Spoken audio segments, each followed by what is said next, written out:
Welcome to Website and TV. I'm joined today by Gavin and Adan from Safenames, which is a global domain registration and brand protection company. And we're going to talk about those two topics today. So hi, thank you for being here. Hi, thank you. So first of all, when it comes to domain names, why is it really important to think about the domain name you're choosing for your business? Why does it matter what that is? Sure. Well, it's essentially your face online. Essentially, the name that you've got out there, marketing your brand, your company name. So it's something that's very, very important. It's very specific geographically as well, based upon ccTLDs, which I'm sure we'll speak about in a moment. So you mentioned the ccTLDs, which is something that's very important when you're operating internationally. So why do you need to think beyond just having a .com and think about the particular domains for those markets? Sure, that's something that does come up quite a lot from our clients. What we advise, if you ever travel outside of the UK or US, you start to see a lot more ccTLDs in use. Places like Portugal, com.pt. It's very specific to that country. So when the individuals that live within that country are going online, those are the channels that they're going via. Also helps with search engine optimization. If you're looking in, again, to use Portugal as an example, google.pt, a .pt domain is usually going to rank quite highly because the content is usually quite specific to someone within Portugal. Yeah, so it's kind of helping make sure that those users in those countries know that you're targeting them and that their content's relevant for them. Yeah. So many businesses would think, right, okay, well, I'm probably going to target maybe France and Germany, so I'll get those two ccTLDs, but I won't bother about any others. Why is that potentially a mistake? There's a couple of different reasons, one of which I'll lead on to Adan in a second, is the brand protection side of things. So making sure you're obtaining your brand name so that others cannot, in terms of infringing on your trademarks, that kind of thing. And the other thing is, a lot of the time businesses are going to expand out of those regions. So what we usually say to our clients is, look at where you're going to be in the next 5 years, 10 years maybe. It's always easier and cheaper to buy a domain name when it's available for registration, rather than having to try and retrieve it via legal action or something like that later down the line. So. Yeah, so plan ahead and be aware of where you might want to go. Exactly. So then you've mentioned brand protection, so obviously that's very important, that you need to make sure that your reputation and that your brand is protected and is how you want it to be represented in different countries. So what are the kind of things you should be thinking about aside of your domain name to make sure that you're doing that? Well, with brand protection, domains is a very important factor. With us, we've got tools that search the internet for all the TLDs, ccTLDs, all the domain names that are related to your brand name and that are being infringed in all the countries. So when you are looking at branching out to other countries, like Gavin said, really, it's best to get a domain name before you venture out there, so you save yourself going legal actions. And it's also because we deal with a case-to-case where people have been registering country-coded domain names related to the brand and selling it for extortionate amount of money. So not many people are educated with brand protection so much so, but it's happening increasingly now with social media and the domain registration becoming easily accessible and the new TLDs.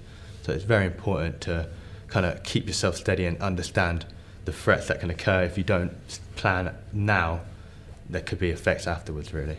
And what is the process if you find that you want to say suddenly start to register some Middle Eastern domains or your domains in Eastern Europe and somebody else already owns those?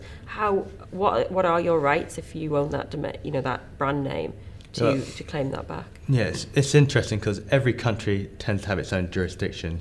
I mean, when you come down to the generic extensions like the .coms, the .orgs, they're governed by WIPO, so they have a jurisdiction and ruling for all the generics. When you go down the ccTLDs, the country-coded routes, they tend to have their own rulings, some in favour to trademark owners, some actually don't have any rulings whatsoever. So it's a bit of a Western. It's a bit of cowboy era where if you have the money, you can get it back, but they don't really favour the legal side of things. So it is an area which we specialise in. We have in-house legal departments who specialise in all the countries and just focus on IP law. So it's just related to intellectual property. So that's what we specialise in, so we can advise you what is out there, what the country's rulings are, and how to proceed, really.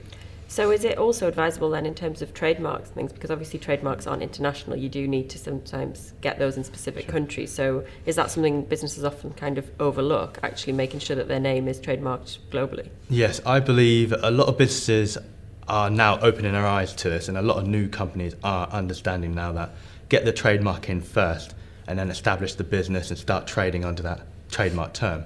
A lot of businesses are starting with a term or a product, start selling it, but don't have the trademark, and later down the route, maybe the patent gets copied or the domain name gets copied, but they've only got common law rights to show. And with that, it's a harder case to win on a WIPO dispute if you've just got common law rights. Yeah. If you're a trademark owner, that tends to go a long way in this industry. And a lot of business might think, yeah, but it's quite an expensive and complicated and probably long process to put in trademark applications all over the world and to buy all these domain names. So, is it worth it for every business? For maybe huge brands, you can understand that that's the case, but for smaller businesses, is it still important? I think it's working with the clients individually to come up with a process effectively and a policy that they can adhere to in-house. Yeah. So you have some clients that take the approach of we want to register our name everywhere. Yeah. Others would say, of course, that is an expensive process to do. Let's look at the territories that you're covering now, and as we mentioned earlier, where you're looking to go to in the future. We'd always say make sure you're at least covered where you operate. Yeah. Is it worth it? I guess it depends on the type of company they are, what they're doing with that online space. Are they e-commerce? Are they actively selling from that domain name or that website? Is it just informational purposes, that kind of thing? So it's very much case by case that we work with our clients individually to come up with something that kind of fits them. Okay. And then there's something else that's kind of come a bit recently into domains, which is ccTLDs, mm-hmm. These new extensions that were introduced, like .tv, .berlin, .london, whatever it was. Sure. What kind of impact has that had since it's been released? Has there been a big take-up? Starting to be now. So there's kind of been two sides to it. There's what we call the open ccTLDs and then the closed. Yep. The closed being specific to brands, so like .bmw, whereby that brand owner has use of that TLD only. The open ones are more of the generics, so like .online and things like that, which anyone can go and register. I see it that the take-up is going to come in the next few years, really. We'll start to see, I think there's about 3 million registrations out there at the moment.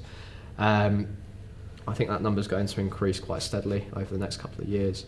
Reason being, up until now, it's been very much a case of the open TLDs have launched. They don't have the big marketing budgets, the likes of your BMWs, Nike and people like that. I think, personally, when you start seeing billboards in Times Square of just do it .Nike, people are going to get what that means and that those are out there. Yeah. And we're going to start to see them more in the kind of public domain. So certainly for the larger brands, it's quite an appealing option for them to take up. I because think so. It really does help with branding and with drawing people in. We've already had quite a few questions from our clients that didn't go for their own TLD. That now asking, can we go and do this? Can we go ahead? Because they're starting to see competitors actually having their space out there. So it's just a slow burn, really, while people start to get their head around it and move away from it all being about the .com. Exactly. We believe there's going to be a second phase at some point from ICANN to allow brand owners and open new ccTLDs as well to go out and request new TLDs going forward in the next few years. And what about these open ones? Say something like .online, which is still pretty generic and, you could say quite obvious because, it's online, it's a website. Sure. So those kind of things, where will they fit into it? Because it makes a lot of sense from a branding perspective to own your own. But when it's those more general ones, where, how much more valuable would they be than, say, a .com? Sure. I mean, at the moment, it's hard to tell, I think, because it's still in that kind of infancy stage. .com is still king. I think there's no denying that. But what we are starting to see is some inroads into SEO. So you are starting to see some of these new ccTLDs actually showing up in search engine results. Yeah. And I think, as I've heard Google saying at different conferences we've been to, they're always going to show the most specific content first. Yeah. So if these new GTLDs start showing more specific content to those searches, they're going to go up higher in the ranks, and then there's going to be more of them registered and more visibility. So if you've got a restaurant in London and you've got a .london domain, then obviously that's going to have some appeal. So it's, again, thinking about it from your business, what you're trying to offer and where the most relevant content will be. Exactly that, yeah. And from a brand point of view, what do you think about those? Do you think there's value in terms of, I don't know, elevating the brand maybe, in terms of giving that impression that they're a bit more aware of what's going on? Yeah, I think the new TLDs have opened a lot of people up. It's also helped in regards to marketing. For instance, it's very specific in regards to your industry, the restaurants or It's also an available chance for them to get their own brand term if it's not been taken already with the .com. Because now with .com being established for so long, all the generic terms have been taken. So with these new TLDs, some brands have taken their own terms if they're in the TMCH, but some haven't. So it's a good opportunity for the restaurant down the street who've branded themselves, really good name, and now they can get the domain name in a TLD that's relatable to themselves. So it's very good for brand to get themselves up on the SEO, searching and marketing campaigns, and it's very good. It's the youth of today are looking at the new TLDs and finding it very trendy. It's a very trendy phrase right now with the domain names, and we just have to be on board with it and helping clients get their domain name and also protecting them for the other TLDs that come out that might damage their reputation. There's a couple of mechanisms as well on that front to protect trademark holders. So a couple of the domain name registries have released something called a DPML block, which means you can essentially block your name across multiple TLDs. And there's also something that's called the Trademark Clearinghouse, whereby you can enter your trademark into the clearinghouse. It gives you first rights refusal to register your trademark name under a new TLD, and also gives you a notification if someone's actually registered your name under a TLD as well, so you can take action against it. So there is a lot of ways that you can really be looking at this and making sure that you're getting the best out of it for your business. Exactly. We offer the likes of monitoring tools that find the TLDs that have been registered, generic new GTLDs, but like Gavin said with the TMCH, Trademark Clearinghouse, it also helps in giving a bit more extra defence, because a lot of these registries that are providing the new TLDs are allowing you to block and not allow anyone else to register the term under these new TLDs they've released. So it's also another defence wall to help. So they're helping us in a way, brand protection wise, and the brand owners. Great. Well, thank you very much both for talking to us today. Thank you. Thank you. Thanks.